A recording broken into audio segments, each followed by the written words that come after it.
The mystery of the disappearance of the brilliant Minotaur civilization. Was the cause the eruption of a huge submarine volcano? In Europe, in the 3rd to 2nd millennium BC on the island of Crete, which is almost equidistant from mainland Greece, Asia Minor and Egypt, there was a brilliant civilization known in history as the Minoan civilization. Long before archaeologists obtained material evidence of its existence, myths and legends glorified it.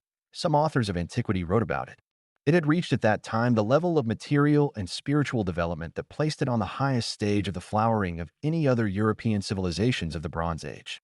However, suddenly, this amazing civilization disappears from the stage of history, and for many centuries only myths and legends speak of it. Until the 15th century BC, the Minoan civilization shone. The Cretan fleet dominated the eastern Mediterranean unhindered for a long time, making maritime trade with Egypt, Phoenicia, and other countries a very profitable activity. Suddenly, however, everything came to an end, and never again could the powerful state of high-class seafarers, such as the one on the island of Crete, be restored. The English archaeologist Sir Arthur John Evans, carrying out archaeological excavations on the island of Crete, brought to light the first testimonies of the ancient Cretan civilization, including the Palace of Knossos, and thus gave substance to a subject that until then had seemed to him to be pure fantasy. But why did the Minoan civilization disappear so suddenly? Historians have definitively abandoned the idea that the Minotaur civilization perished due to attacks by the ancient ancestors of the Greeks from the mainland, numerous earthquakes, and the economic and political crisis that would have eroded the ancient society from within. The Greek scholar Spiridon Marinatos was the first to advance in 1939 the idea of a close connection between a certain volcanic eruption and the demise of the Minoan civilization. No one today denies that the decisive factor in this disappearance was the catastrophic eruption of the volcano on the small island of Thera, Santorini, located in the center of the Aegean Sea, about 120 kilometers north of Crete.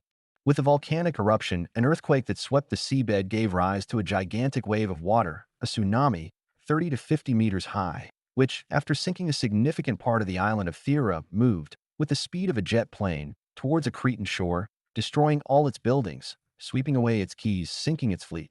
There is evidence that the eruption of the volcano in Thera made its effects felt almost on a global scale.